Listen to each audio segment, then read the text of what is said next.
The first thing you have to think about is you have a contract, you have a commitment. And so when you say, should the hotel, they aren't required to amend that contract. They aren't required to do anything. Will they? I would think so. You know, at this point, hotels need business and they are anxious to have any kind of business that they can. So they want to work with you to create whatever event can happen. And as I keep telling people, some business is better than no business. Now, there are realities involved in that. You know, for a hotel to open its doors if it's been closed for several months, they have to have enough cash flow in order to bring back those employees, to turn on the air conditioning and do all those things.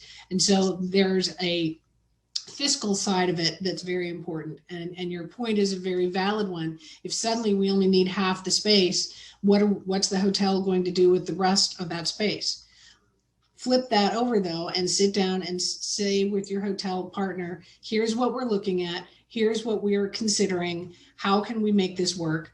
I know that I have some clients that are doing unique offerings where they're saying, if you can't have your huge event in Chicago, then maybe you book several smaller hotels, one in Omaha, one in St. Louis, one somewhere else, and have a smaller event in each one of those that are linked in a hybrid meeting. Then everybody's getting some business, a few people are getting together, and it's working. There's all kinds of ideas out there, but you have to have a conversation. And I think you're going to find that at least for 2021, hotels are going to be very willing to be flexible to the extent that they can from a fiscal side of the analysis. Barbara, what are you seeing?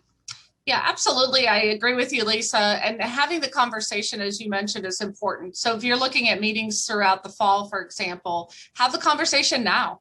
If your board, your leadership is still mulling the options, that's the time to have a conversation with the hotel and ask about flexibility. And I agree with Lisa, and thank you to our hotel friends listening in today who've been most flexible during this difficult time as well.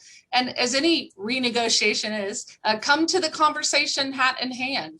What can you provide the hotel in return? Again, as Lisa mentioned, number of creative strategies here of managing it. I will say the obvious, which is on the hybrid side, that often we're looking at twice the cost from the group side because you have your fixed cost of being on site and you have the cost of being virtual. So, you know, it's not to say it shouldn't be done, but I've certainly worked with groups and, you know, between the cost side of it and everything else, it may be something that the group is unwilling to do. I also think the term hybrid is a little misconstrued in some cases because often it's not a circumstance where we're completely replicating the whole event. Virtually, it may be portions of the event. So that's also something to think about as well. And one question that came in the queue, if you are to amend the contract, in amending it, you know, if you're getting to the first or second or third amendment to a contract, you should just do a clean contract. And so a lot of folks ask me, you know, about that. And again, I'd say you can do an amendment if we're changing certain terms. But if you're really significantly changing everything, my recommendation is to just do one clean contract and sign off on that. That's much better than having a patchwork quilt of amendments that you'd have to read later on. And I have to jump in and say I could not agree more with that. Barbara and I have both had situations where we've got 3 or 4 different amendments open on our screens or on our desk, and you're trying to see where point A and point B and point C went through that chain.